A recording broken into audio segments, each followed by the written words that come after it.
What is going on, everybody? Welcome to the Fandom Frequency. I'm Mike with my two lovely hosts, JT and Steven, and we're here today to talk about D23.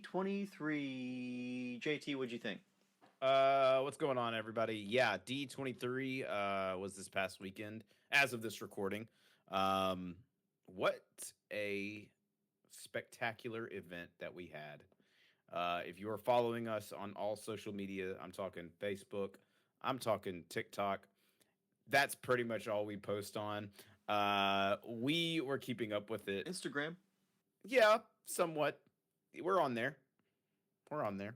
But that's where we were pretty much keeping up with it the entire time. Uh, but what? Yeah, what a night, boys. Steven, you recently made a TikTok video going down a certain casting that I'm sure we'll get into in a little bit. But how are you, Steven? How are you? Doing good, boys. And yeah, I mean, we'll definitely talk about it. The cast announcement was insane. JT pretty much predicted how that was all going to go down a few months ago too. And I was even till like what, maybe 2-3 weeks ago, I was like, I think it's just a little too soon to drop a cast announcement. You I did don't say even know that. what's happening.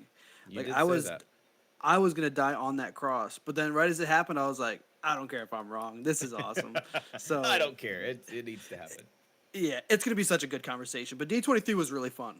Yeah, yeah. And for those who don't know, D23 is Disney's way of showing off all of their upcoming projects and things they have up their sleeves for the next few years.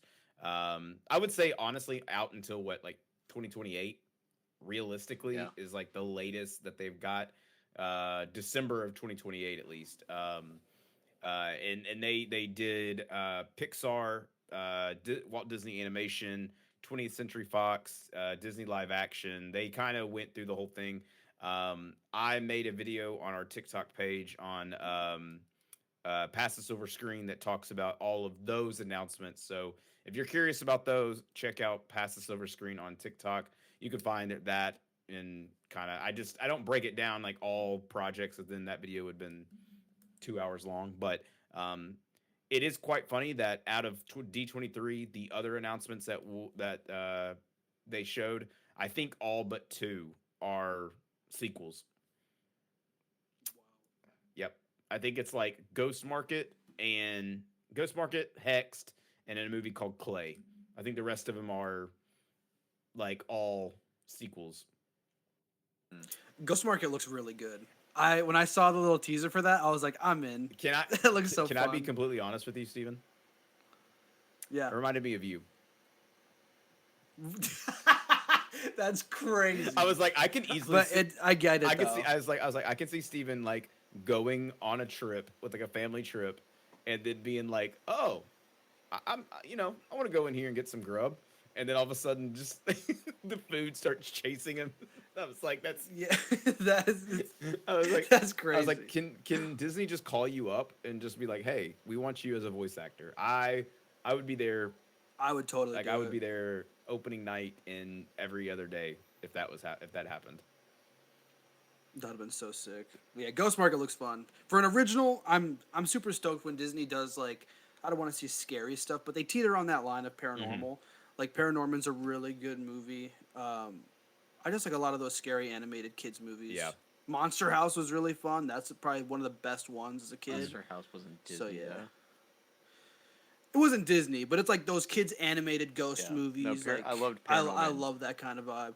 I talked to JT about Monster House the other day. That's one of my favorites. Mm. That one scene where like it creeps across the street with the hand. I saw that in 3D as a kid.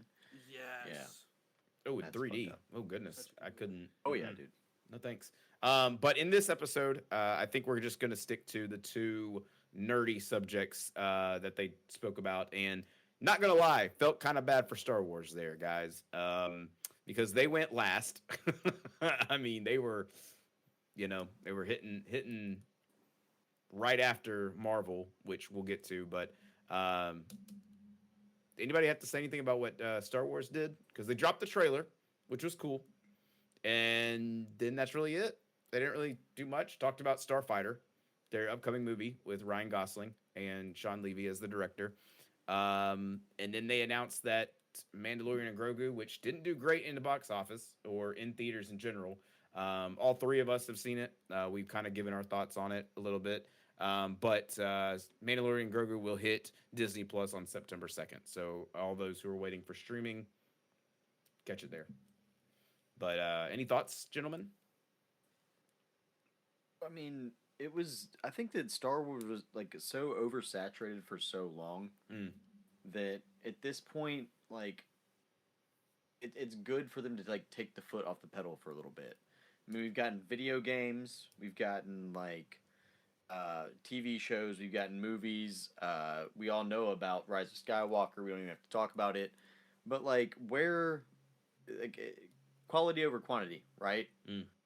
So hopefully they're putting their efforts into something like Starfighter, something like Ahsoka season 2, and like maybe it's just a resurgence for Star Wars in general with the complete focus in these, you know, hopefully bigger storytelling elements.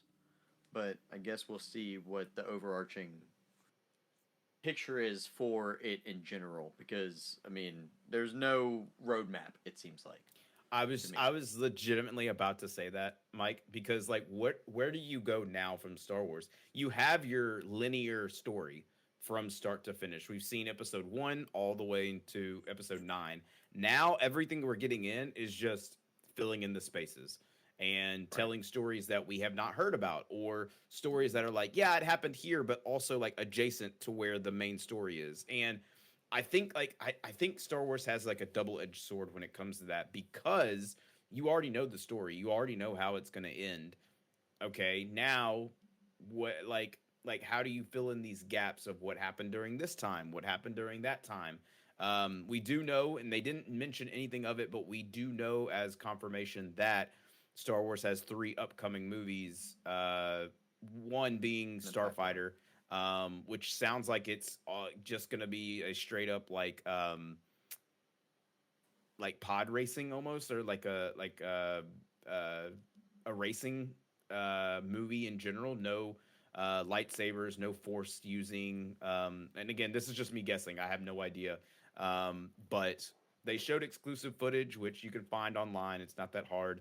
Ryan Gosling is, of course, after Project Hail Mary, that was his next big thing that they announced, and then of course we now know that he will be playing Ghost Rider in the upcoming Marvel movie coming out in 2028, I believe. So he's got big things on his plate. So I don't know. It'll be interesting to see what Star Wars goes from here. But like you did mention, Mike, they did show a trailer, which was Ahsoka season 2. What did y'all think about that? Uh, I mean, before we jump right into the Ahsoka talk, one thing I did want to mention was when I found out Star Wars was going dead last, my brain automatically went, "We're gonna get an announcement for Episode 10," Mm. because I know that has been in the cards for a long time for another trilogy, Mm-hmm. and I was like, "They're okay." So if Marvel's going first and they had a banger of an announcement, Star Wars is gonna come out and do the same thing. And when that panel ended, I was so bummed. I was like, damn, they announced 2, maybe 3 things, and that was it. Like, I just thought it was kind of crazy. I hadn't even watched the Ahsoka trailer yet. Mm. Like, as much as I liked the first season, I don't know. My interest I'll has be to, honest, I haven't watched it either. Dang, y'all haven't seen Yeah, it? like- Dang, that's crazy. Yeah, no, I haven't watched it. it's We my can watch it interest together isn't right there now. for Ahsoka. Yeah, That's we can watch it crazy. together. That's great. We could do it after the Share a pod. stream. Yeah, live breaking live podcast. Watching trailer mid podcast. We No, can just cut it. We can watch it together and cut it. Like, I mean, whatever. But truthfully, the Sounds trailer, I will say, the trailer, it's there. It's always good to see, Hayden Christensen at. Well, I don't want to spoil it for you guys. Never mind. see, but no, I I don't care. I don't care enough. See, yeah, Steve, Well, I'm right like there I said, with Steven. it's nice to see Hayden Christensen as Anakin back, in just as he is, and Wouldn't have known. kind of brief stints of like Force Ghost or like past, looking in the past for Ahsoka training sessions that they had. So is that like the overarching tie-in Ahsoka is just like Anakin. Anakin and Clone Wars stuff. Like, Yeah, is that the only like thing that's keeping it like I mean, there's going, a I guess? story. I mean, Thrawn, you know, Admiral Thrawn is the main guy, like the bad guy in this season, what like he was at the end of season one. At the end of season one, Ahsoka is left on that planet with Shin Hati and Balin Skoll and oh, who else is? What's the other girl's name that is left there? Goodness gracious. Anyways, yeah, I can't remember. Anyways, I just think it's been too long since we've seen the first season that it's like I've forgotten. So can I have a hot take? you can have a hot take. Can I say my hot You may take? say your hot take. You are allowed. I think with Star Wars, That's a bad hot take. kind of like Mike said, when there's no roadmap, at what point do they start filling in the gaps to where now it's overlapping on actual continuity? Where we, like, if we get another season of Kenobi, they had already ended it as if we were going into episode 4. Right. So how would you do another season of Kenobi if it's not a prequel, and then we get a whole season of him not with any lightsaber? You know, like, they're really stopping themselves. And It'd have to be like another in I between think- Clone Wars story, right? Like that'd be the only thing they Yeah, could like, do, you'd have to be something like, small, oh. like a bite-sized. Yeah. Yeah, like this is an entire flashback season as season 2. It's like, Right. I think Star Wars is, I don't know, the timeline is obviously like the time between episodes are large, but at the same time, it's like, I feel like at that point you're just reaching for something that doesn't need to be there. Yeah. I'd prefer older shows. Like, obviously, I'm a huge fan of the old video game Knights of the Old Republic. I think that would be a banger TV show. Could you Yep. imagine Like- building off of that? Yeah, exactly. And I want to Yeah, just do something like that. Can I piggyback a hot take off of that, Steven? Yeah. You Let's may. let the Skywalker Saga die. Ooh. Let's let Please. the entire Yes. Skywalker Saga die for a second. Let's just shut it all down. Let's have some other Star Wars stories, and that's what I'm hoping Starfighter will be. I don't always want a tie-in to some sort of like, yeah, we can have characters here and there, but I don't always need to see, you know, some sort of tie-in to like everything being connected to the Force in some way. Let's just take a step back from all that for a second, you know? Yeah, like I would love if they did like, and with Star Wars, what's really tough too is that like when Disney first bought them, they had that big change of like, okay, everything else that is like canon is no longer canon. We're just gonna keep what's solely the Skywalker Saga. So they just got rid of a bunch of things like Star Killer, which I mean, a bunch of people, if not everyone, grew up with, and all these great stories, like even from like Sith Lord like legends like Malgus and Darth Bane and Darth Nihilus. They were just like, oh, now it's not canon any longer. That extended universe is now gone. Like, but the thing is, it's a much more interesting story in Star Wars than just following the Skywalker family. And it gets repetitive like Game of Thrones. I would love to see them go off the old comics, the Tales of the Jedi. Yeah. That would be yes. fucking. thing That is would be a that banger. You've got to think that they're going to start as long they're going to say it's dead. But if they can find a well to pull from, they're going to pull from it. Yeah. Exactly. And that's a well that's untapped. I It's would like, I would most do we want them to I'm sorry. Yeah, No, go ahead. go ahead. That was my fault. Go ahead. I'm just going to just like a quick question. Like, do we want them to pull from that well and maybe bastardize it, or do we want them to leave it to leave it as it is, as pure as it is right now, or do we want them to start digging? I think Star Wars is like, I never want to say that Star Wars is losing content because I think there's forever an infinite amount of content. It's just what they pick from. Because like Rogue One, the ending of Rogue One going into episode 4 is the perfect way of connecting the story. You have a story in Rogue One that was never told until, you know, it came out, obviously. But that led right into, I mean, because when you watch episode 4, you're like, oh, there's Darth Vader walking into, you know, that awesome scene of him, you know, destroying the Rebel Alliance, and it's like, oh, that's awesome. And then you get to see how he does it, and like that connection is so, you know, put together and well balanced that now it's kind of like when you have Obi-Wan Kenobi, you're like, where does this, like, I would want it to be a smooth transition into the next thing. because all these like shows are now like intermingled and you know doing all this like we all know how Acolyte ended. Like people thought it was a terrible show, and they gave us Malgus at the end, and you're like, I would love to see that, but because people didn't like it, they're not moving forward with it. So it's tough to see that. I would also say with the Skywalker Saga thing, I also am in the same boat as you two, where I would like to see it die, but I think they know where the cash cow is. I mean, they know that when you get Hayden Christensen back as Anakin Skywalker or even Darth Vader, that's your money. That's and but they need to look elsewhere because look at their animation. I mean, their animated shows are Yeah. awesome. It's And really fucking Visions and Visions is also one of those where it's like it's not technically canon, but like it tells stories that make it awesome. And I think that's another question that Disney and Lucasfilms need to really sit around a table and talk about, because it's like, what is canon, what is not canon, where are we at in this? Because the some of the shows are canon to the whole timeline, but some of the comics aren't, and it's like, yeah.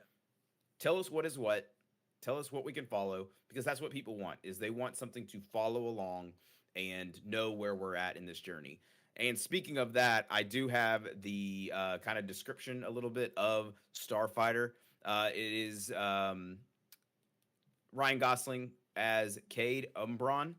The story is set 5 years after the rise of Skywalker and focuses on Gosling's character, a pilot whose fate is tied to the galaxy's fastest starfighter.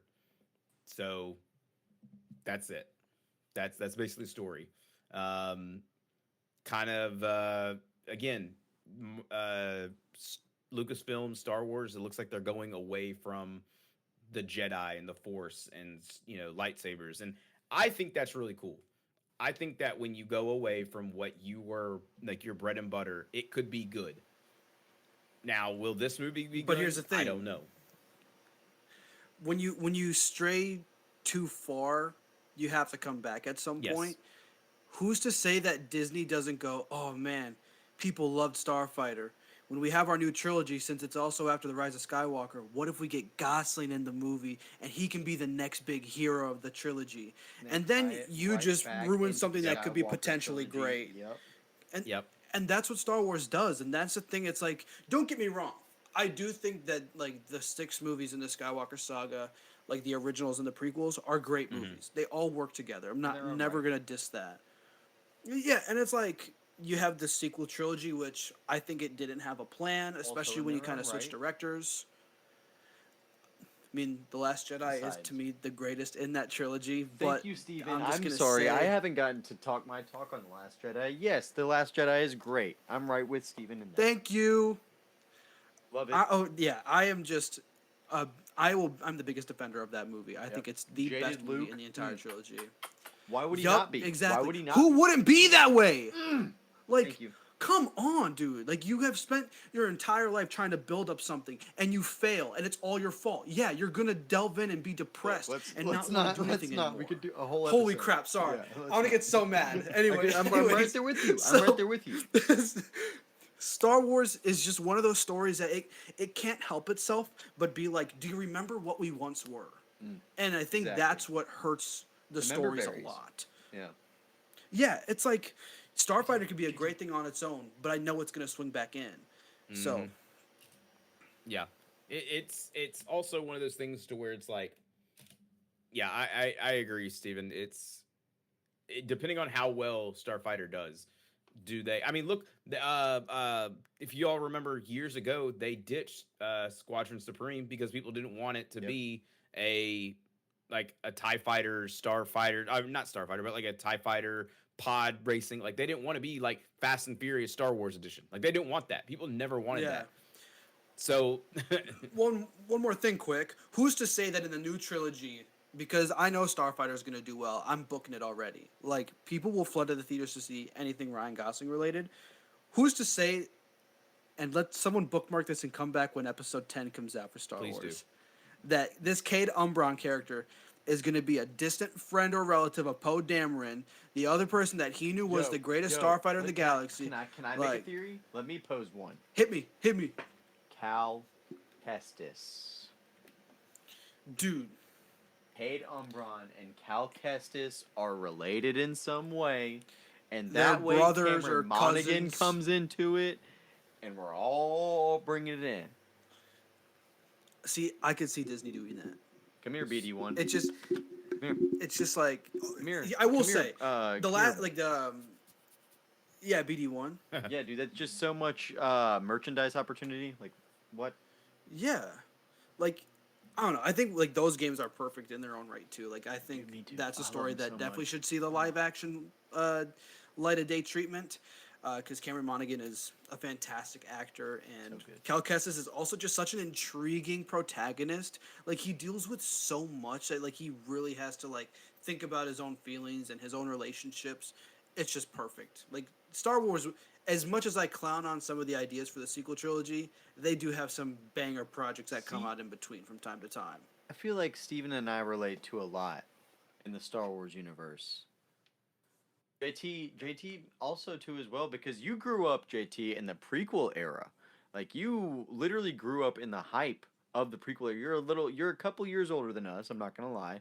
You grew up in the hype of the prequels, I believe. I did. Like, truly stirred into it. I did, and I'll tell you this: one of the reasons why Star Wars Episode 3: Revenge of the Sith is the best Star Wars movie is because when they had the Agreed. 20th anniversary of it, it sold out in 5 theaters here in Memphis. Now, that is just a small location, but 5 theaters. That's multiple showings. And they did it in IMAX. And it Does that sold make out. it? Well, I mean, obviously the best Star Wars movie of all time. Revenge of the Sith's pretty damn good. It is good. It is great. Pretty good, but Empire. But Revenge of the Sith. We Duel of didn't Fates. grow up with Empire like that. That's what I'm saying. I feel like that is rose-colored glasses for you a little bit, but we won't dive into all that. That could be Yeah. another. That's another yeah, episode. That's definitely another That's a whole episode. other episode right there. But Go ahead. out of the gates though, Star Wars they have a lot to figure out, I think, when it comes down to it. And I think they're D23. I think JT said it best, and Mike, you said it best too. Like, I think just kind of keeping it where it is was the best idea. Yeah. Don't get ahead of yourself. Don't get a little too antsy. Don't pull a James Gunn and announce all these projects and then backpedal like crazy on all of them. Cancel everything. Just don't do it. Let's not take a note from DC. Let's just not do Cancel that. Like, everything. Not it's- show up to events. Yeah. Just. Yeah. I it's still wild to me that James Gunn legitimately said, "Hey, we're not going to go to Comic-Con because we believe our online presence will be better." Okay, cool. So what do? In the height of what Marvel is doing with Spider-Man and everything, you announce a Jimmy Olsen Gorilla Grodd casting news about some lady who I don't even know. Hey, man. Why? What are we doing? But What the are we thing doing? is, the thing about James Gunn is he pulls all of these actors out of obscurity and he makes them so good. Look, I'm just trolling. I hope everybody knows that. I know. I can't even finish the troll. I can't even finish the troll. I can't. No. Now, granted, as of this recording on, August 17th, Lanterns is out. It's got great word of mouth from apparent people. By the time y'all listen to this, maybe we've all seen it. Maybe we agree. I don't know. If you go back and listen to our episodes, you all know that I was not very excited for this show.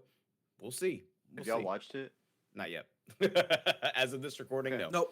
Nope. Cool. Got a spoiler for the first episode, Yeah. and I was like, well, I know what to it expect was now, legitimately spoiled within the first hour of it coming out, and I was like, well, now Yeah. I can wait. But we are But actually we all doing. figured that, right? Oh yeah, I mean it's social media; everybody's gonna do that. But we're actually doing Star Wars a favor here by putting it first and talking about it first, because unlike D23, they said, "Hey, Star Wars, y'all are gonna go after Marvel," and they probably all were like, "Why? Why do this to us?" Yeah.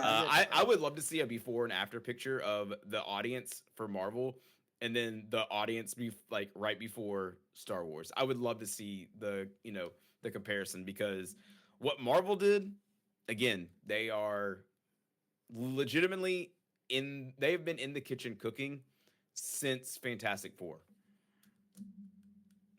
Just been serving up samples to everybody. Like they just like been, little bits and pieces, just little samples, but like feeding, constantly feeding. or was it no? Can I say let that? me go back a little bit. I'm sorry. Since Yeah. Thunderbolts, Thunderbolts was before Fantastic Four last year. Yeah. So since Thunderbolts, I will say, Marvel does a fantastic job. They might do some of the best job in giving the fans just what they want to give them. You know, in the bite-sized portions, like Mike said, these little sample pieces.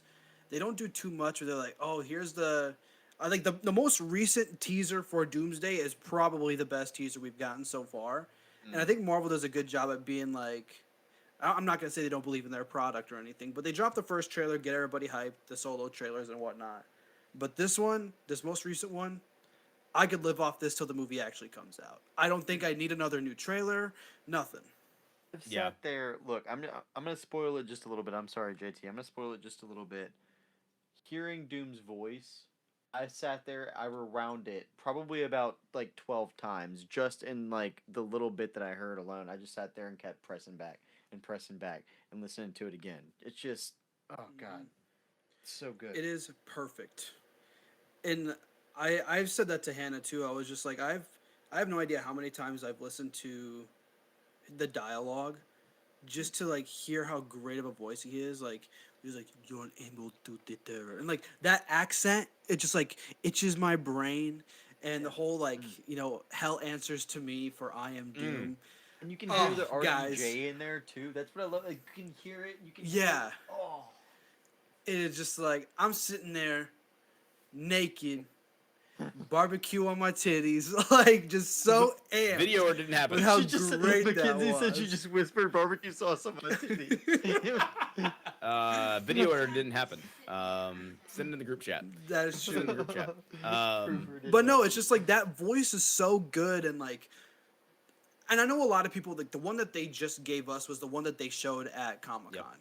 So the fact that we're finally able to see that scene with Reed and Victor, where Reed he's clutching Victor's hand. And he was like, decimated answer New me, York Victor. City Did and you do absolutely this? Destroyed New York. Guys, Yeah. I'm so stoked. I do not understand. Like, legitimately, I have seen people, and I know it's rage bait. I know how people work on the internet. I know what clickbait is. I know how to get views. I get that. But I legitimately don't understand why people with a straight face can say, oh, this does nothing for me. You are soulless. You have no fun. Or they're like, it looks like AI sloth. It's like, okay, well, what, like the best one, and Steven and I, we talked about this. We said that the first trailer that we got, when people were like, what's in the background of Doom and Thor? It's like, what do you want there to be? Do you want there to be a freaking rainbow? Do you want a unicorn to come out of Thor's ass? What do you want? Doom has stop. It's Yo, Miles Morales. get It's him, Miles JT. Morales. Get him. Shut up. That's right. You're right, yeah. Well, yeah, you have to remember. I'm sorry. Every single He's in the black back- teenager in he's a in every Spider-Man single movie scene. is Miles Morales. I'm sorry. bro. I'm sorry. Morales, I'm sorry. But like, Spider-Man's I not in Doomsday. It's Miles Morales. Like, I'm sorry. I just don't understand why people, like, again, going back to what I said, I understand that people are doing this to rage bait and get clicks. I get it. But there are people who are legitimately staying too far on this bit and saying, like, this is so bad. This looks terrible. Blah, blah, blah. It's like, shut up. You know you liked it. You know as soon as that trailer saw it, you clicked play. You got goosebumps. You bought your tickets. You were refreshing your page. You bought your tickets Yeah. the same day. I don't want to hear it. I do not Is want it to hear it. because? Because I is bought it 8 tickets because- myself.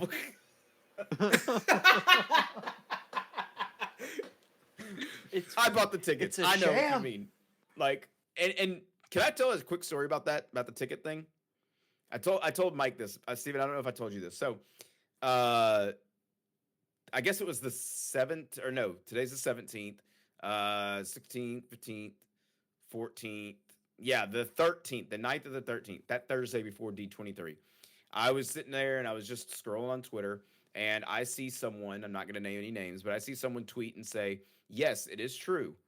Doomsday is releasing tickets worldwide tomorrow. And then they put ...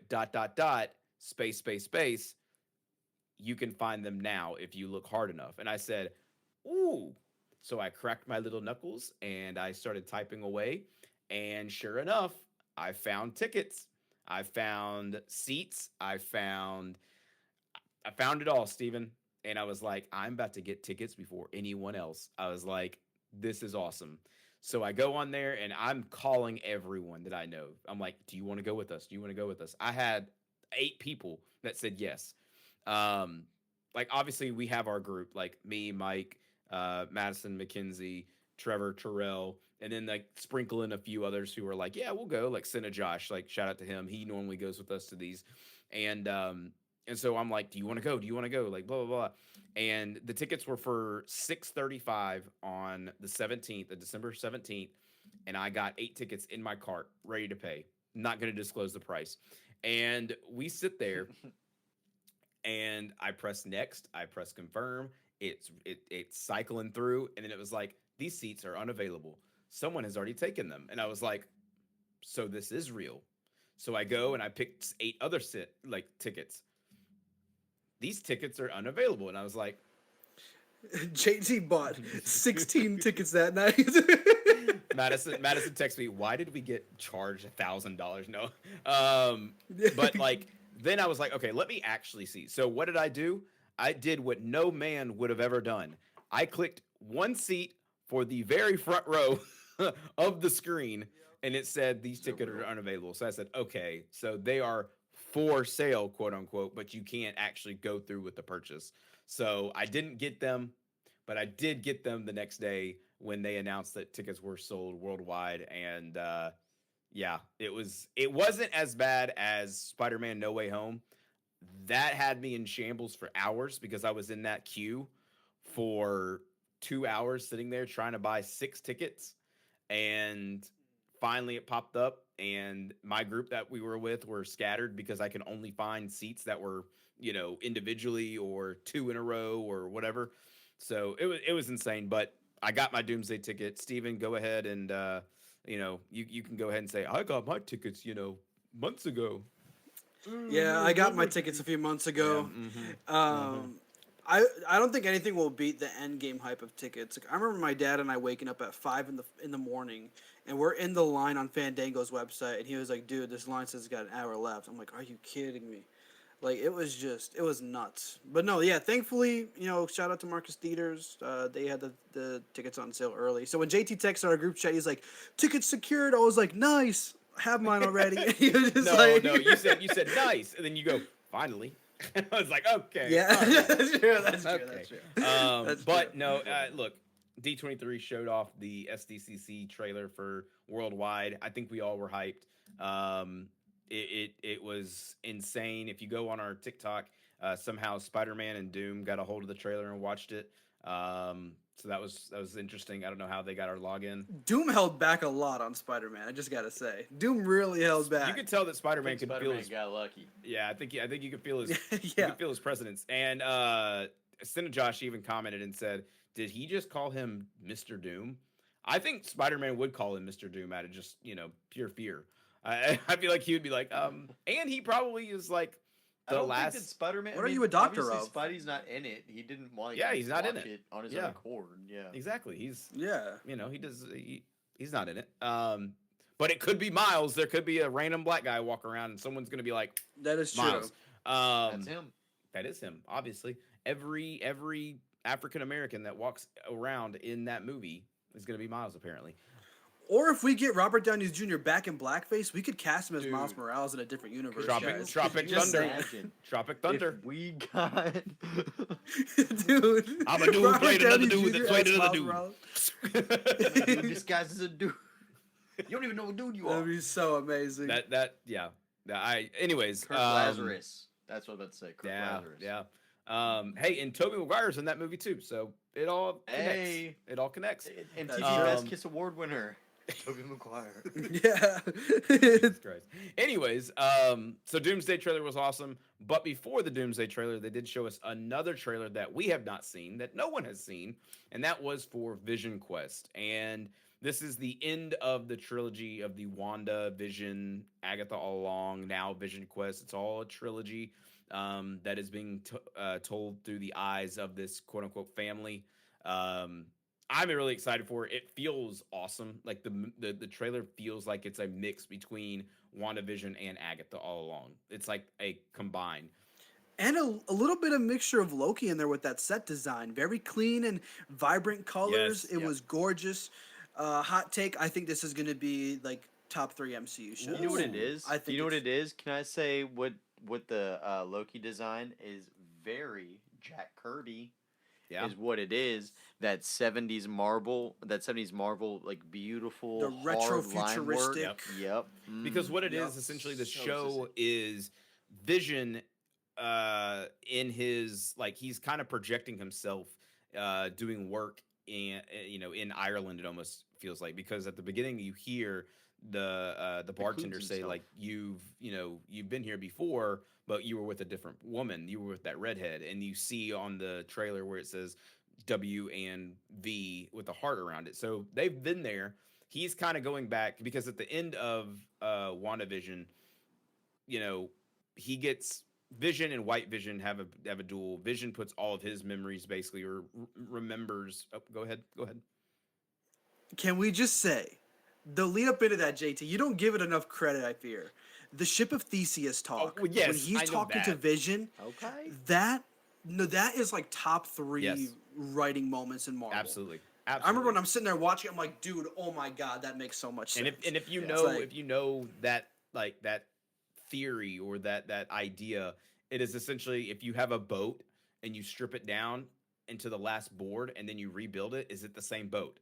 And that is kind of what Vision was telling White Vision. It was like, you or me, but like rebuilt. So we should have all the same memories and everything. And so now in this show, you have White Vision trying to go back and relive everything. What I love is the scene where he's in his like he's in his own mind, and it's like this futuristic, like a digital world. Yeah, he's in the theater watching Age of Ultron, and I was like, bro, Right. I was like, And did you see the posters when he's walking by them, when it was like the death of Vision? Yes.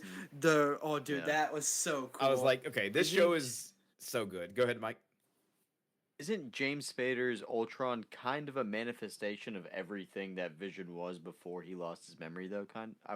I think, like that's Vision's way of. Well, I mean, projecting what he could have been. in what sense? Yeah, kind of like that's yeah. Because Vision was supposed to be Ultron. Like, that's like in Age of Ultron. He was Yeah, supposed to yeah. be, and then it didn't happen. And then because Ultron never, That's what I'm saying. Is that like that dormant part of Vision's self that he's like secluded so long, that's harboring those memories that he's repressed, that could be coming out in that manifestation. yeah, he does. Yeah, because nobody understands Ultron like Vision understands Ultron. Exactly. They Yeah. fought in the same kind of space. I think that's why you see when Vision sees Ultron, he was like, Ultron, like human forms only. He's not fearful of him. No. He is more so coexisting with him. The same with And I think that's the same great. with Edith and Friday and Dummy and Yep. like Yeah. they're all like AI versions. Artificial Yeah, intelligence. yeah, they're all AI versions of, like, it's just a like a human body or a construct of what these robots could An be. avatar. Yeah, thank you. Yeah. And they're also just like they're Tony Stark's way of staying sane in a way too. Because Yep. all the countless That's what it ties conversations back he to, would exactly. have with Yep, these, from- it's gonna be directly from Tony. I also Like- love the fact that they got James Spader as James Spader in this show. So good. Like, and he was like, he's like, what is he? He's like, Papa, Peepaw, like, Daddy. Like, Yeah. it's like, whoa. It's like, all right, yeah. And then it comes full circle because Vision is a dad. He has a son, 2 sons that he doesn't know about. Well, he does know about them, but they're all grown up now, and we've got Tommy Maximoff joining the fray. We've seen Billy in Agatha all along. Now it's Tommy's turn, and it looks like they're gonna kind of be on the same path that Agatha was, where Billy wants to find, they're trying to figure out what's going on when Billy and the witches walked the witches' road, and now you have Tommy trying to figure out Vision and remember and everything. Um, I I think this leads into something down the line for a Young Avengers, a Champions of sorts, where Tommy and Billy meet. Maybe at the end of this show, at the finals, maybe in credits or whatever, and they meet and they're in New York talking to Miss Marvel, talking to Cassie Lang, talking to Kate Bishop, and that's how we now have our Young Avengers, or we have our champions, or whatever the case may be. But they are now going to be together, which I think that would be really dope to see. Um, so I don't know. I was also a real big fan of Agatha all along. I thought the show was great, and it really showed how strong Billy can be. And I hope Tommy has the same thing because he's a speedster. So I hope they use that Makari like speed from Eternals, the great movie The Eternals, and they use that speed in this show. You know what I mean? Because that would be really cool. Yeah, what were you gonna say, Mike? I know you had your hand up over there. I was gonna say that Uh-huh. we have seen some leaks here recently, and I don't know if we're gonna go into leaks, but if we're gonna talk about D23. We should talk about some leaks. The Laverian witches. Ah, I think this is all leading into Doomsday. So obviously, Vision Quest tying up Agatha all along. We've seen these Latverian witches leaks. We've seen a couple different color Latverian witches. So I'm gonna give you guys my theories of who these witches are real quick, okay. and we'll see if they line up to what y'all think, or what maybe we'll go through and we'll see. Doctor Doom, obviously, or Doctor Strange, obviously, is Yep, yep. yeah, we With- we know that With a third eye, yeah. yeah. The purple one, Charlize Theron, the end of Multiverse Clea. of Madness, Clea, yeah, Yep. yes sir. Mm-hmm. The I've also seen some rumors that Wanda might be one, but I don't think that makes. I think the orange one would possibly be Wanda, possibly, Okay, okay, okay. but that could also I think that You know could who also, I thought the orange one was? The ancient one. Ooh, I was literally just about to say I think that could also be the ancient one. I was just about Bro, to say it, Steven. same brainwave, dude. I also saw that. I think the green one could be Death. That's yes, sir. Either Death or Sylvie. Yes, sir. Yeah, That's it. yeah. Okay, so we're all on the same page. So pretty much just any Okay. female Marvel character, we're gonna throw them in. I'm just kidding. Miss It's Marvel, Miss is the Marvel Marvel is purple in the green. one. Yeah, just pick one. No, I really do think People have pointed out like the hand movements and stuff like Mhm. that, and Mhm. I think that's digging a little too deep into it. But like obviously the colors mean something, right? Yeah, they like, have They're to. not just they Yeah. have to. yeah. So I And think one that, thing to like get a little nerdy on that for you is like I definitely think we have Baron Strange and we have Clea in there. The end of Multiverse of Madness, we see Clea introduce herself to Strange saying, "Hey, we have caused an incursion. We now have to go fix it." And she literally rips a hole through the fabric of reality. Yeah. I wouldn't Living be stolen surprised if lives. along their travels, they come across Doom. He makes a lot of sense because the way that Doom works and the way that he talks to people, it's not that he's going to do things because he's a bad guy. He's going to It's do 'cause the it's things that are logical. necessary and that's right. Yeah, like he rules with an iron fist in Latveria. Like that's why Latveria thrives. Granted, some of the life for people is rough, but you have to do your emperor. And I think with Doom, like in the Secret Wars comics with the Jonathan Hickman run from like Avengers and X-Men leading into this year, like Doom makes a lot of sense, which really gets Strange come across and be like, yeah, like Doom, as much as I don't see, eye to eye with Doom and what he's done in the past, this is the best way of life for everybody with Battle World and the way that you have to run these things. And I am so excited to see Benedict Cumberbatch play a role like that, where it's not the Stephen Strange we really know, but he's kind of a man with, his hands behind his back in a sense, where it's just, I don't know, it's just going to be really sad. It's going to be so good though, because we know what I mean. If you guys haven't read it, for people who have read it, we know what happens to Baron Strange in in the That's run. why I get so giddy, because like no, that's because Baron Strange to me is like it's such a tragic story, like, Yeah. and it just like seeing it, I don't even know, man. Like that's why I'm just kind of like oh, I'm just not even. I don't even want to. Yeah.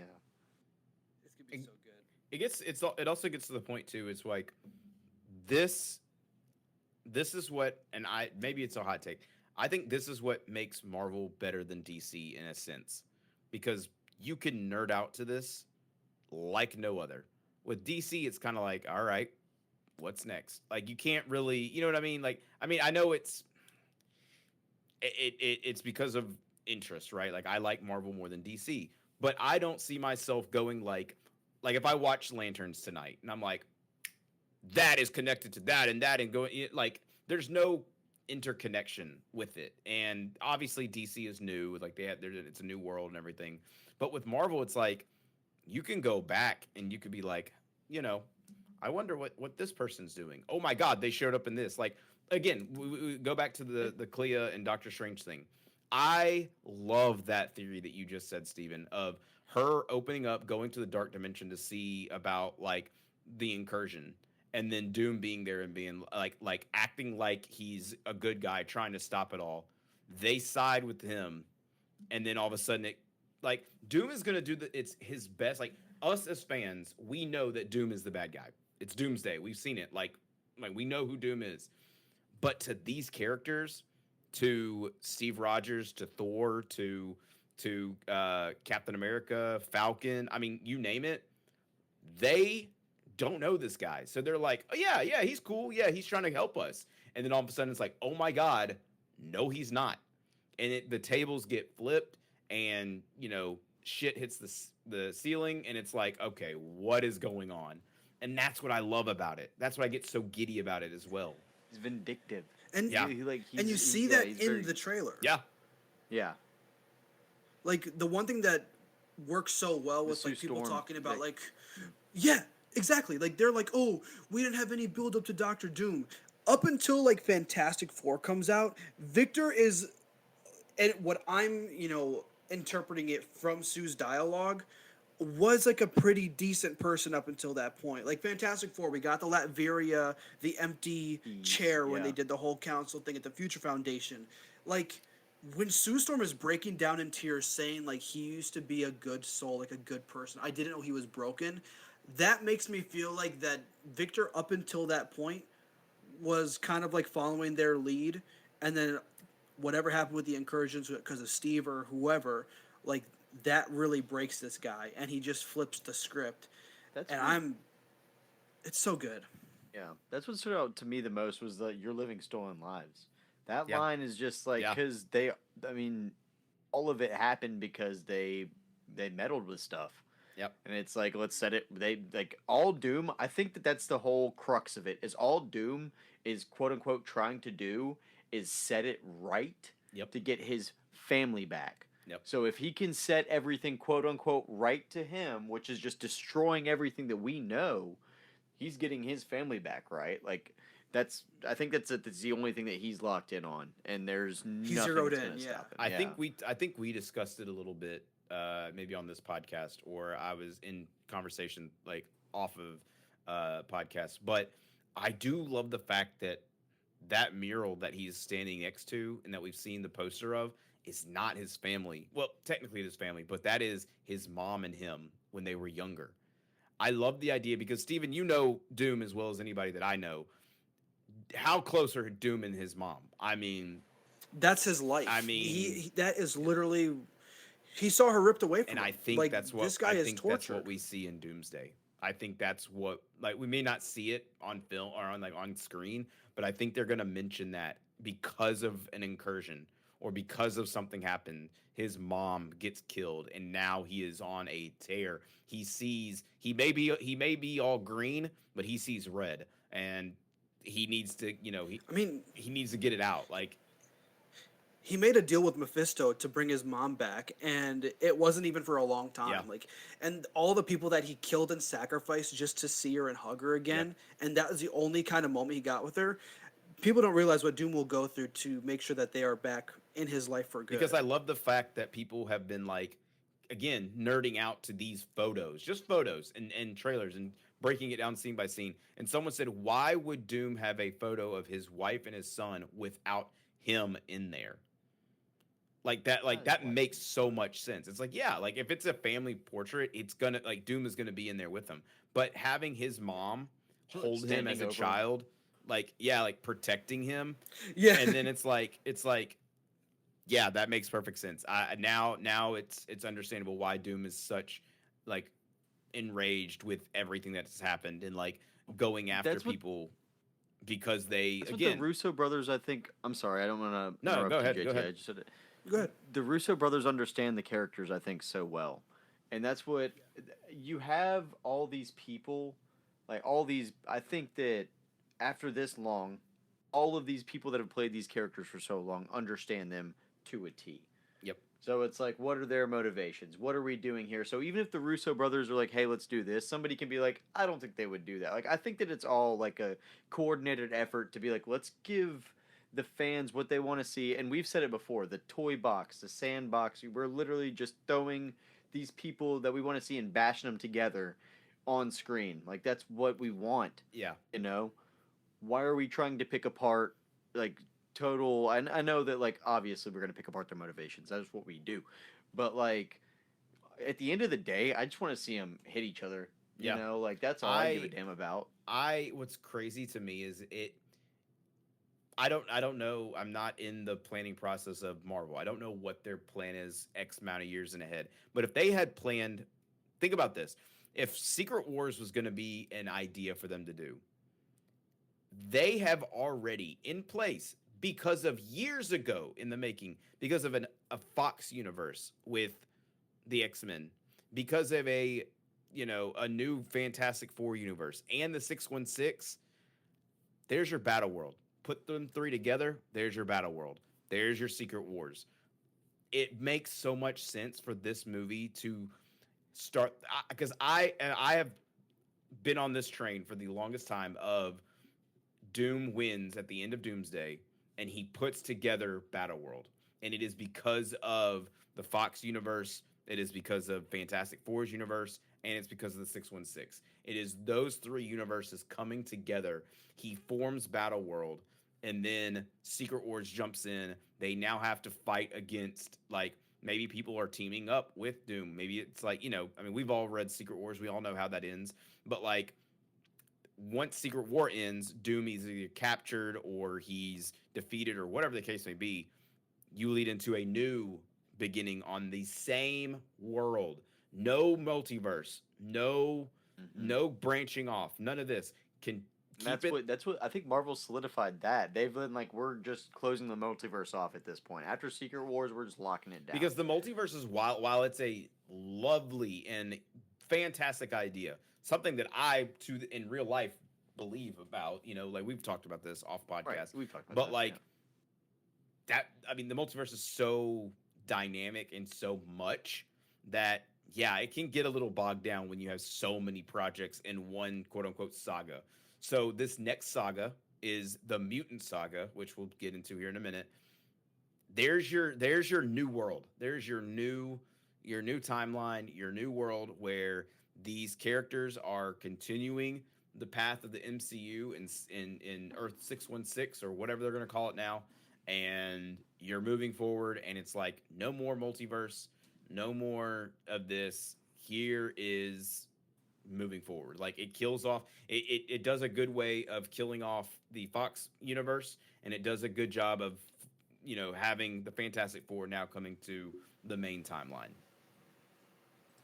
I think if people are already getting upset with Doomsday being like a nostalgia fest or whatever, they're really going to hate Secret Wars, because in Battleworld there was 41 different distinct domains that Doom pulled from different universes. There's 3 levels of just New York itself. Yep. So don't be surprised if we get a lot more than just one Spider-Man in the next movie. Yep. And JT, kind of like to your point, like, yeah, we have the Fox universe, the Sony universe, our universe. I definitely think there's going to be a lot more that they're just going to pull from and cast for one movie that we're going to get in this. Like, I personally think that they're going to bring back... yeah, like, I think they're going to bring back, what's his face? Who's Fantastic Four and Fan 4 Stick? Oh, Miles Teller. Miles Teller. Teller, I yeah, think dude, yeah. I think they're gonna bring him back as the Maker, or we're gonna get some version of the Council of Reeds in Secret Wars. ODOT. And I think Doom's gonna obliterate that. Like it's like people don't understand like, and even Kevin Feige had an interview recently where he was talking about like, yeah, Doomsday is like one of the biggest projects we've made, but Secret Wars is the most ambitious thing we've ever done. So like, if we're already hyped Yeah. for Doomsday, imagine the hype for Secret Wars. Yeah, I do have a strong feeling that like, and I know people are gonna hate this, but honestly, I'm here for it. The budget is not gonna be on visuals; it's gonna be on the cast for that movie. It's Yep. strictly gonna go on cast. Like they're gonna be like, That let's might be the first like $750 million budget. oh The easily. practical effects need to come. Like I know that it's gonna be shot a lot on like blue screen, like the in game was and stuff like that. Yeah. But the practical effects have to be there in some way, shape, or form. Yeah. We've seen with Brand New Day that it's what the fans want. We know for a fact now, at least seeing from the casting and who's going to be I'm sure going to be directing the X-Men movie. It's probably going to be a lot of practical effects. Yeah. So hopefully, fingers crossed, there will be a little bit of that, at least in this. And movie. once we enter this new phase of the MCU, you know what's one thing we just need to get away from? Nanotechnology. That's what I'm saying. The complete 'Cause- CGI suits and stuff like that. We don't need some Green Lanterns. Right, like, and to Mike's point, like practical effects, like back when you watch like the original Avengers and you see how he has like, you see how he has like the Iron Man mask and he puts it on and it all comes back on and connects down, like that is just gorgeous. Like I'm sick of seeing Star-Lord tap the thing and the helmet just turns in and all that. Like I don't care about nanotech. I think it gets really repetitive, especially now every hero has it. Like Yeah. Yeah. I It don't was so know. I'm just refreshing not a to see fan. in Brand New Day again. Yeah, Peter has Yeah. like his facial movements. We can see his Takes eyes off behind the the- mask. It is so Yeah. good. The eyes Or- behind the mask is peak. dude, Civil War, Black Panther, like, it's an actual mask. Like, it's an actual helmet, like a cowl. That is hard.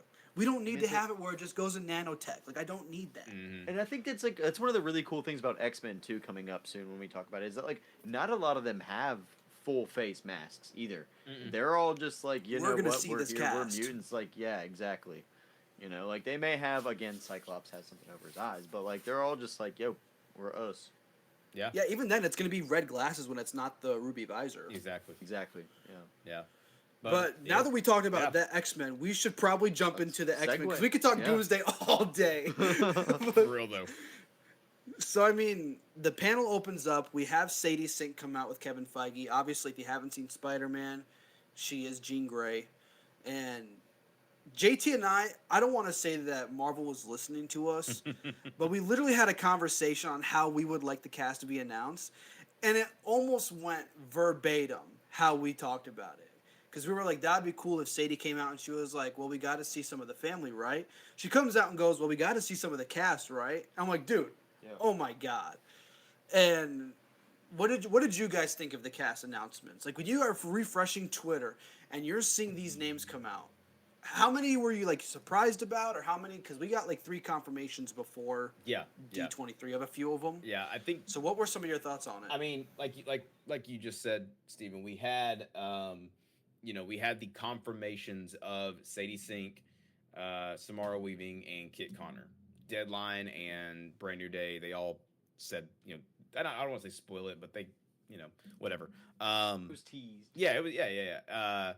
And then you had like Charles Abbott come out, which I'm not familiar with, but like Christopher Abbott. he's gonna be, Professor Xavier. Like, all right, cool. Like, great casting. like, all right, cool. So He's good, dude. Have you haven't seen So- Wolfman? See what? Wolfman? Mm-mm. Watch Been- list. Okay. And then you had Maya Boyd come out as Storm, which I know Maya Boyd is more theater, yeah, more Broadway. So Yeah, I've got no she is going to bring that like Storm's like All the chops you could bring. yeah, like she's going to bring that like those dialogue heavy lines, like she's gonna hit all those. It's gonna be so good. I'm so excited. You know who else is going to command the screen? Tell him, JT. It's gonna be Indy Navarrete because oh my god, she is probably the biggest, like the most on fire actor of Breakout like star. of this year. I mean, Guys, obviously, she's growing her hair out. Have you seen her hair? Oh my god. like You know what I want? I want this Rogue to have a wolf cut, because I think Mm. Indy would rock that like no other. Yeah. But how about just a little quick shout out to the Obsession cast, because Yes. Yep. Michael Johnston is in X-Men '97 season 2. Yep. Indy Navarrete is now Mhm. Rogue. Yep. We just got, dude. It's so awesome to see people like that succeed, especially Indy Navarrete. Yeah. When everyone thot she was going to be Mystique, and then She the pulled swerve one of on a us. century. Oh my god, she Yeah. pulled, and you know, deep down she was like, and she was like, Oh, I yeah. got him. Like, and honestly, I was like, yeah, I could see her play Mystique. That would be sick. I was like, that would be awesome. Same. But I'm okay with her being Rogue. I'm okay. Now, I've seen like, people put her in the Rogue outfit. Like, I don't think they're gonna go with like the X-Men suits the first go around. But I do need to hear her give a little sugar. I do need to hear a little bit of a voice. Like, she's gonna have the accent. no, She will. she's gonna do great. That Southern she's gonna belle, do great. yeah. But the one that broke the stage, he is finally in the MCU. He is finally making his appearance as probably the best fan casting that I've seen in recent years. And Marvel listened to him, and he is playing Mr. Sinister, and that is Adam Driver. What? I will say, when I was watching the video before I saw he was casted as Mr. Sinister. When he said Magneto, I screamed and I threw my phone on the ground. I was jumping up and down, and then I heard him go, "Oh wait, nope, not that." And I was like, "No!" Like, I genuinely did love that Magneto fan cast, You know but what? Mr. Sinister is the next best thing. You know what I wanted at D23? I wanted them to be like, and then this guy, and Adam Driver comes out in the Kylo Ren mask, and they announce the search for Ben Solo, and then everything goes back. And then we go into Star Wars and just leave Marvel hanging there. Yeah. No, I love it. And again, I've been on this, this train wholeheartedly. I don't think I'm okay with this casting. I like this casting. Let me get that out of the way. I would have not liked to see a Professor X in this movie, and maybe he's cast, and we won't see him until later in the movie. I've always been under the thought of this is a Professor new X is cast. What are you talking about? It's Christopher Abbott. No. I'm saying I didn't like going into the first movie. He wouldn't be preferred. to Yeah. have a- Like I would have rather liked to see the beginning, like the brand, like the introduction of the X-Men as not the X-Men. Kind of like, and I've told you all this, kind of like New Mutants did. It's Jean Grey's origin story is what they're toting it as. And that makes So sense. it'll be because she's yeah, she's so going to be the forefront of it.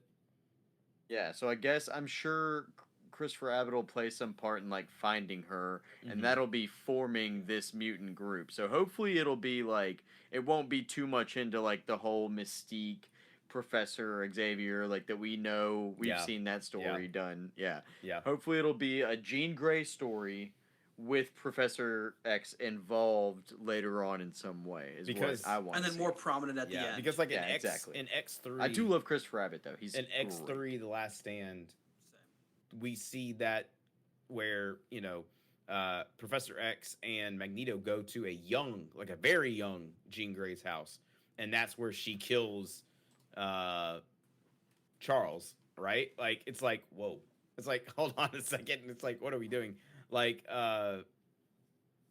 but I don't know. I would have loved to see it to where we pick up right where Jean is going into upstate New York. She runs into a Scott Summers. We start seeing that bond. Then we hear about this evil villain who's cloning mutants or trying to get the DNA from the DODC, because we know the damage control is going to be a big part in the X-Men, like in this new saga. So like maybe like Nathaniel Milbury, who Adam Driver announces who he's going to be. So not Nathaniel Essex, but Nathaniel Milbury. Maybe he is like working for the DODC, or maybe he like just teams up with them. Like I'm kind of sick of the trope of like the villain is working for something and then becomes the big guy. You know what I mean? Like it's an Right. easy trope to follow. It's like, oh, Nathaniel Milbury was once a tech on this, and Jean Grey used her powers and stopped him. Like, I'm kind of sick of that trope. But like maybe, It's But the Iron Man yeah, trope. yeah, yeah, the DODC and the Sentinels do play a hand-in-hand part, and we saw the Sentinels in Doomsday. hmm So who I knows how that could play an I overarching. I think those Sentinels are like a form, like I think those are like, because we didn't see a lot of Sentinels in Almost like a X. construct. Yeah, we didn't see the Sentinels in, and we saw a little bit of them in the X-Men universe, but like I think those are gonna be like what happens in the past, or like in the future, stuff that we didn't get to see in like an X4, X5, like whatever. Like it's like, hey, these are what That's happened. why. That's how the X-Men died. Yeah, Yeah. exactly. That's Yeah. what. Like, yeah, exactly. Yeah. I just want to say, I want to do real quick for my horror fans, because you see, Christopher Abbott has one of those faces that you see, and it's like, what was he in? But you never put your finger on it. Sanctuary was awesome. Catch 22 was a really good show. George Clooney produced that one. Wolfman I mentioned, and It Comes at Night. I Mm. really loved. So I had Okay. to mention those real quick. Very nice. Yeah, Very nice. That'll be our Professor X. Yeah, I like I said, I would love to see like them slowly integrating this team together, and then at the end they defeat, you know, Mr. Sinister, and then you see, you know, I don't want him to be defeated. Mr. Sinister he can't just be a one movie. He's guy. got to last for a few movies. Yeah, Because Mr. here's my way of thinking. Mr. Sinister is gonna last 2.5, 3 phases. He's gonna end up helping Apocalypse retrieve the Horsemen to get him back. Because Apocalypse is gonna be set up as the next big bad. Oscar Isaac. I think. Yeah, oh god. the same height as everyone. Dude. Oscar Or Isaac. The Rock. In the same No, makeup. He's gonna be like, I can break out Can of you the smell what Apocalypse is cooking? I can break out of this tomb in just a flex. He's Like, in the like- same. He's but- in the same makeup as Oscar Isaac does, so he's like barely moving. Yeah. But with that, it's one of those things where you gotta keep him alive for a good while, and if I'm Marvel, you know, we got Phase 7, Phase 8, Phase 9. I think each phase you throw in an X-Men movie, but you treat them as an Avengers film, where you make it a big team up, and maybe Love each X-Men movie you get one more or two more people on the Like roster, they tried to do with and you really Origins, build exactly. this family. Yep. Yeah, you build this roster, and you can kind of break them up, split them apart, and do what they got to do in different movies. Well, so And with okay, how Marvel's so, casting, they're keeping them young. so we see here that they're doing this X-Men movie as maybe kind of a team up. Maybe they all team up at the end. We don't know yet. But we've mentioned that possibly it'll be a Jean Grey centric movie. So do you think that naming it X-Men will possibly ruin X-Men 2 and so forth? Do they have to do an X-Men origin style naming device if they want to do solo movies? Like, how do you think that they work around that? You know, I think Marvel, in of itself, could probably just go through and name them X-Men or X2 the way that they used to. Because I think after Doomsday, when people go, all right, those universes are dead, this is the only one we have now, then you can just follow this from where it starts. But I also wouldn't be mad at having them be named after certain things. Like, I wouldn't mind if, like, they had a Like, movie let me give you a ripped straight from the hypothetical. Like, comics, let's say Cyclops like gets huge fan recognition from the movie, and he's blowing up, and they're like, let's make a fucking Cyclops movie off of this hype, right? What do they do with it? Just if they just say like we're setting up for this phase, but like offshoot, we're just gonna plan to make a Cyclops movie. Yeah, I mean, there's nothing wrong with giving the characters like the title that they get in the comics. You give him a Cyclops run, you have him do his thing, or you do a special presentation. You know, you could do a little one-off thing. Marvel is good at doing those. Unlike DC. But yeah, if you handle it title elsewhere. things like with X-Men, you could do it where it's like, you know, X-Men like God loves, man kills. Like, you could do movies like that. But I think it's fine if you Deadpool, just Wolverine, keep them, like, exactly, because that's the fun thing about Yeah. X-Men is that it's always like and that's what I wanted. I'm glad that you brought it into that light, is because X-Men always seems like such a fun team up. Like, is because even if you Yeah. get one character, you can even like bring in other characters, and it doesn't feel unnatural because of the fact that it's all kind of like interchangeable. in a way. Right. Yeah, I thought that was always so Like they cool pick about out the X-Men. team for the certain mission. Exactly. That's what makes them so interesting. Yep, It's they're like interchangeable. show us like stuff of them at the mansion doing like the death rooms and all Yeah. that, and like just Yep. practicing like Yep. It doesn't making always a have to be team. this group of X-Men. It can be another group of X-Men and Right. still be an X-Men movie. Exactly. And see, that's what I don't want to get lost in is the bog down of like the fans, quote unquote, the fans not realizing what's going on, just because we saw that in DC now. They can't handle Elseworlds and all that kind of stuff. I don't want to see that in the MCU. Like fans can handle what we can handle, bro. Give it to us. Yeah. Feed us all. Exactly. Yeah. But I think If you're in and you're dedicated, you can. I think what Yeah. also a good point to what Steven just made. They've already basically said they're done making Disney Plus shows. So after Daredevil I Born want Again season movies. 3, they're gonna move more into animation, obviously, which it was not connected, and also special presentations. Because I think we saw the rumor that next year they want to do at least 2. What if they do? One last What kill if they style. do a presentation or a Marvel special or a highlighted, whatever they're going to call it now, of new X-Men characters, and that's their comeuppance. That's how you see. I would love that. That's how you see the history of blah blah blah, and it's like, oh, and then we see him in the next movie because it's not. It's again, what was the Punisher? 40 minutes, 45 minutes, and now he's like, it was just Punisher going crazy. Like we saw a little bit of history with him and the the Gucci gang or whatever, and it's like okay, cool. Let's see a special. I'm not talking about the cast that we got now. I'm not talking about them. Yeah. Yeah. Let's move on into like an X2. Like if there is a character that's coming into or like Nightcrawler esque. yes, I was just about to say Nightcrawler, Yep. dude. You give us that like religious Catholic dark esque show. yeah. Like Yeah. you could really do so much with the X-Men, and I really hope that they turn into what they were in the 90s and the 80s. They were Marvel's biggest product. Yep. They blew Because they Avengers out of the represent water such every a- single they s- time. It represents such a wide array of people. Like Yeah. everybody can Yeah. relate to some aspect of the X-Men.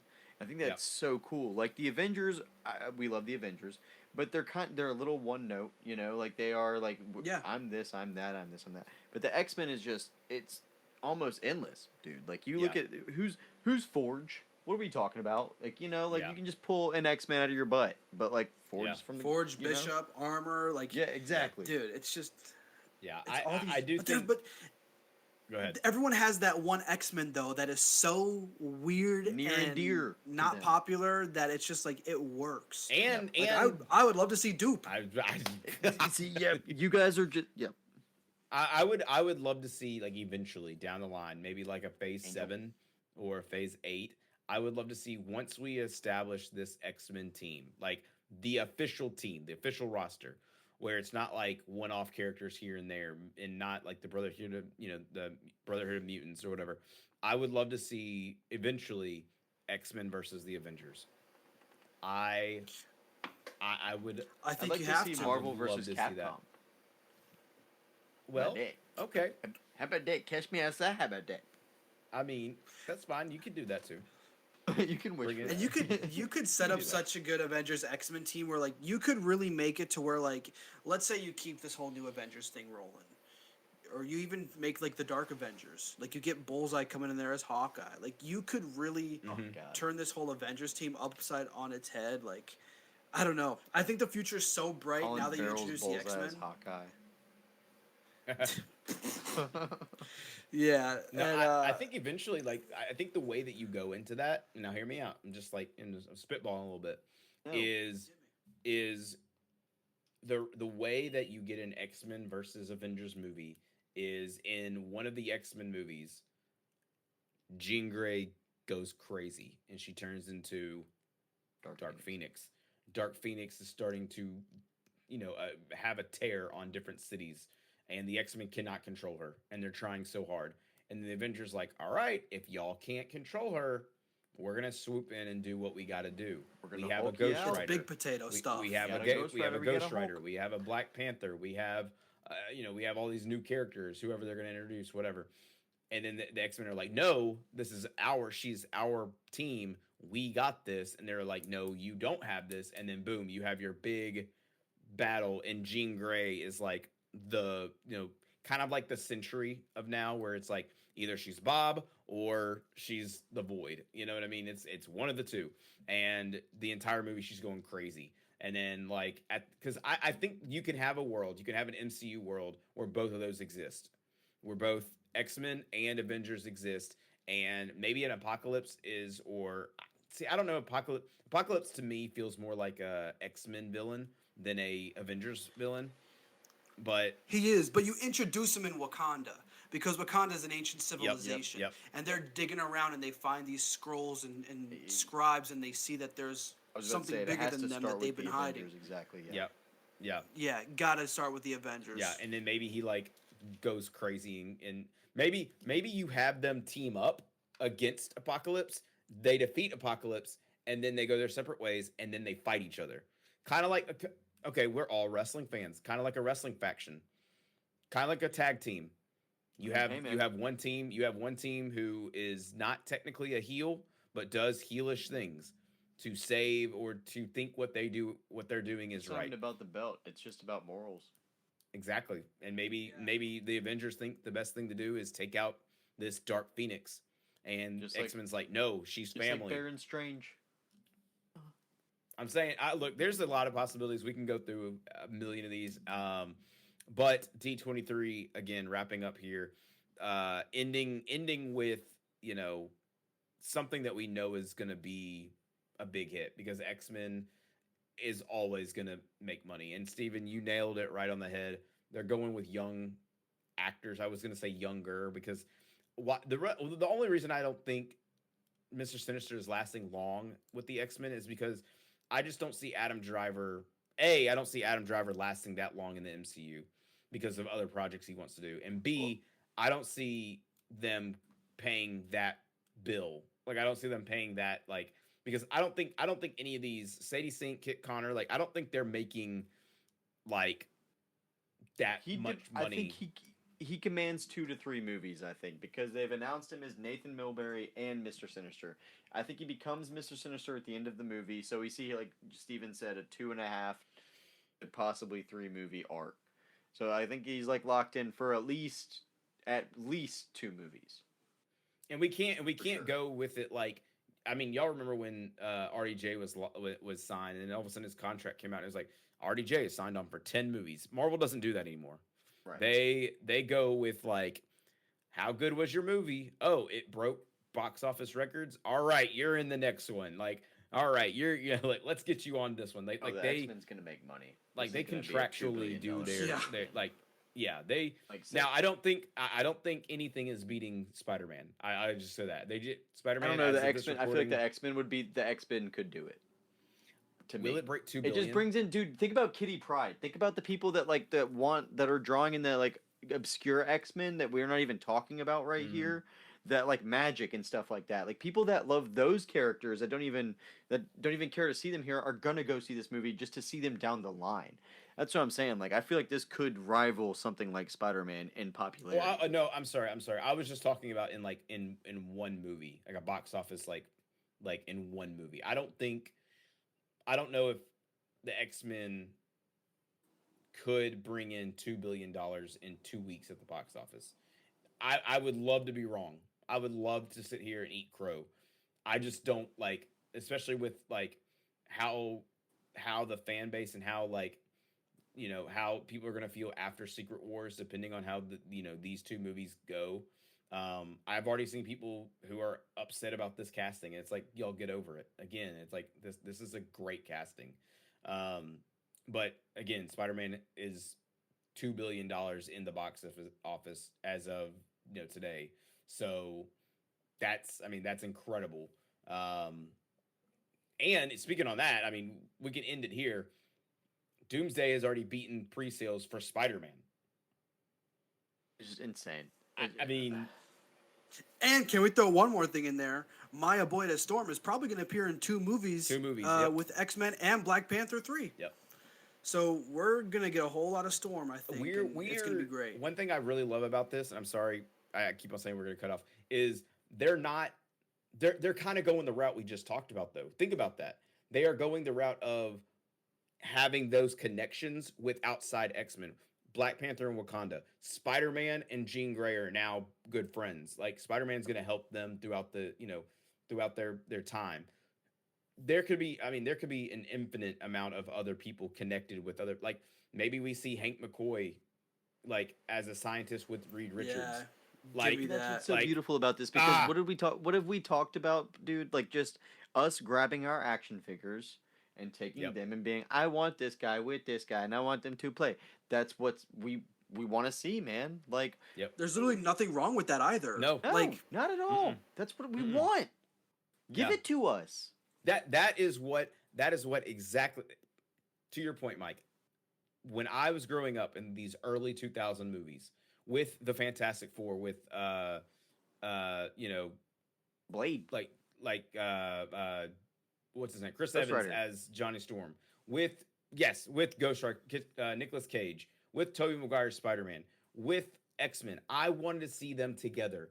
I envisioned worlds like in movies. I made up movies in my mind of how they would come together and who they would fight and how they would fight each other. soon, brother. And now we're That's getting why I it. loved Rise of the Silver Surfer because I loved the Silver Surfer character as a kid. I've told Steven Same. this. I've told Steven this for the longest time. Mike, you're going to be there with me in person to see me cry during Doomsday, just because we might see, like, there's rumors of us seeing like a Hugh Jackman and Tobey Maguire like fight scene. That's what I've wanted my entire life. Dude, if we, I promise you, dude, I will. Look, I'm gonna I say will something be real there. quick, and you can cut this. I'm just gonna say this, JT. If you explode on me, I'm gonna be pretty upset with you. Keep it Sitting in. next to Keep the it in. theater and having to Keep it be in. there for the next 3 hours sitting in it. I'm just gonna start crying. Look, I'm That's gonna be say pretty this. awesome, I'm gonna though. say this. That moment, I'm saying I may break movie etiquette and I may clap. I screamed when I saw Toby come out at No Way Home. I didn't care. I did. My I whole theater clapped it. screamed. I clapped at Toby's appearance in No Yup. Way Home. I'm not gonna lie. I clapped. I did clap. I got. So caught once up you in the see moment. that, though, that's automatically like a 5 out of 5. It's like, all right, they did what Yeah. I wanted. That's done. But I'll take a we video. can talk If he about this claps, all I'm day, taking a though. video and we're posting it. I'm telling you. Yes. You're hearing it now. JT, and you can't We've got our get tickets flagged. together. I'll be sitting right next to him. I'm not. I don't care what happens. We're sitting next to each other just for that, because of the fact that sometimes we don't get to sit next to each other at movies, JT, and it sucks Yeah. to be like trying to nudge somebody and then look over and it be like It's a game of telephone. nobody. It's Yeah, a game exactly. of telephone. Yeah. Like, yeah, I'm It's like Jenny super from the pumped. block. I'm like, I don't know you. Yeah, I'm super pumped for Doomsday. 4 months, like, Jesus, it's almost Remember here. when that timer Calm was down. at 11 months, guys? Remember the chair casting? Sat there for 5 hours. I did that at work every time. He did. I was with a customer Dude, at he was work. telling us about it. He was I was at telling the us cu- about it. He I was at keeping a us updated. I was with a customer at work, and the the thing, and all of a sudden it would go, and I was like, I probably gave the customer too much money that they got back, but whatever. Ma'am, hush. And please hush. Excuse me 1 second. 1 second. Right. Do you want to watch? Yes, Sir Patrick Stewart is confirmed in Doomsday. Anyways, how can I help you? Right. But no, wrapping it all up, D23 was a great showcase of what's to come for Marvel and Star Wars, as we talked about earlier. Y'all comment down below. Let us know, what did y'all think of D23? Would you like to see more casting? Did you like what you got? Let us know, because we want to know from you guys. Let us know your casting. What did you think? Who's gonna be Mystique? Who's gonna be playing Beast? Who's gonna be playing Hunter Schafer. Bingo? Who's gonna be playing Magneto? Colossus. Let us know. Colossus Magic. Love that. Let us know in the comments down below. Negasonic Teenage Warhead. Okay. All right. Well. Negasonic Teenage. What the fuck? But anyways, guys, y'all have any last words before we end it? Love y'all. Steven? Be on the lookout for our TikTok. I have a video coming out soon about the Marvel post-credit scenes that did not go anywhere. So Ooh, be on the lookout for if that. we're plugging, I have to do. What do I have coming up? I've got the Texas Chainsaw review Mhm. coming up. I've got to do that, and then I have to do the Bury the Devil review. Those will Yep. both probably be on Past the Silver Screen, though. Yes, they will. Yep. Yep. Absolutely. But thank you guys so much for tuning in. From Mike and Steven, I'm JT. You have been tuning your frequency into D23. But now we'll let you go and have a good one. Good night. We'll see you later.